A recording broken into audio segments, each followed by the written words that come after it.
দুনিয়ার মুসলমান ইমানদার আল্লাহর গোলাম, তো আমানতের এক নম্বর অর্থ হলো নবীজি সরকারে তো আলম বলেন, আল্লাহ পাক রব্বুল আলামিন আমাদেরকে ভালো কাজের শক্তি দান করেছেন।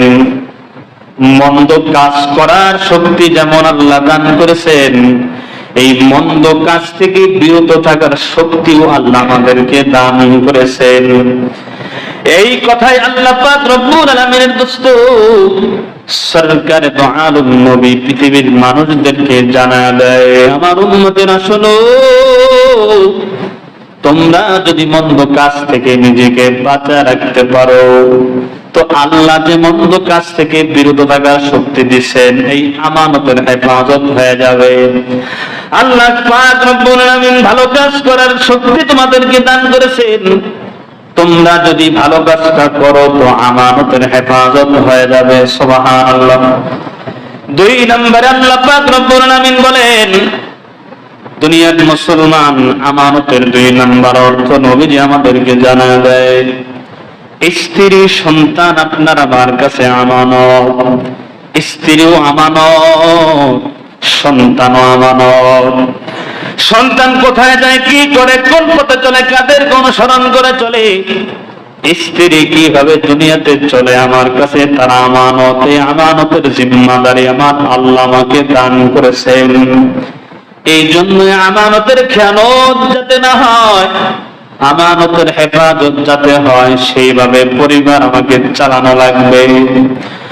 ও নিশ্চিন্তপুরের মুসলমান ইমানদার আল্লাহর গোলামেরা, শোনো শোনো শোনো, আল্লাহ নবী বলতেছেন, দুনিয়ার মানুষেরা ভালো করে খেয়াল করে শোনো।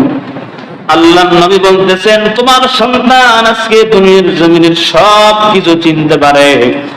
তোমার সন্তান নায়ক চিনে, নায়িকা চিনে, তোমার সন্তান গায়ক চিনে, গায়িকা চিনে, তোমার সন্তান নবী চেনে না, নবীর সুন্নাত চেনে না, তোমার সন্তান কালেমা শুদ্ধভাবে বলতে জানে না, তোমার সন্তানকে কোরআন শেখাও নাই, ইসলাম শেখাও নাই, নবীর সুন্নাত চেনাও নাই।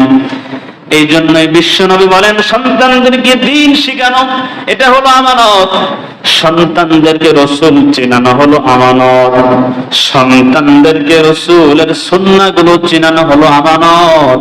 আজকে আমরা দুনিয়ার সব জাগতিক শিক্ষা আপনার আমার সন্তানকে আমরা দিতেছি লক্ষ টাকা খরচ করিয়া, কিন্তু বিনা টাকায় যেই শিক্ষা, রাসূল চেনার শিক্ষা, কোরআন শেখার শিক্ষা, এই শিক্ষা আমরা আমাদের সন্তানদেরকে দিতেছি না, ঠিক না?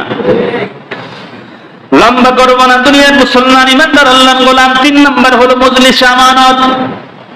এই যে মজলিসে বয়ান আমি করতেছি, এই মজলিসটা আপনাদের কাছে নিয়ামত, এটা একটা আমানত। আল্লাহ আমাকে এখানে বসাইছেন, এটা আমার জন্য নিয়ামত। এখানে বসে হক কথাগুলো বলা আল্লাহর পক্ষ থেকে আমানত। কারো চোখের দিকে তাকায়া, কোন নেতার দিকে তাকায়া, কোন দেশের দিকে তাকায়া, সরকারের দিকে তাকায়া আমি যদি এইখানে 19-20 করে কথা বলি, আমানতের খেয়ানত হয়ে যাবে।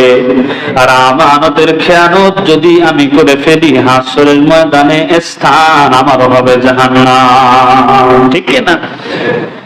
এবার আসেন 4 নম্বর হলো অঙ্গীকার, জিম্মাদারি, আমানত। অঙ্গীকার, জিম্মাদারি, আমানত। দুনিয়ার মুসলমান ইমানদার আল্লাহর গোলাম, আপনি আপনার অফিসের বস, আপনার জিম্মাদারি আছে, আপনার অধীনস্থ আছে। এই অধীনস্থ যারা আপনার কাছে আমানত, আপনি পরিবারের গার্ডিয়ান, আপনার সন্তান, স্ত্রী, আপনার পরিবারের সদস্যরা আপনার কাছে আমানত। অর্থাৎ দায়িত্ব একটা আমানতের নাম। আল্লাহ নবী বলছেন, যার আমানতদারিতা আছে তার ঈমান আছে, আর যার আমানতদারিতা নাই তার ঈমান নাই। যার ঈমান আছে তার স্থান হলো জান্নাত, আর যার ঈমান নাই তার স্থান হলো জাহান্নাম। নাউযুবিল্লাহ। ও দুনিয়ার মুসলমান ইমানদার আল্লাহর গোলামেরা, খেয়াল করেন, আজকে আমানতদারিতার যে গুণ, এই গুণটা আমাদের ভিতরে নাই। আজকে অন্তরের মধ্যে দুনিয়ার লোভ লালসা ঢুকে গেছে। দুনিয়ার লোভ লালসা ঢোকার কারণে আমানতের কোনো অর্থ আমাদের ভেতরে খুঁজে পাওয়া যায় না।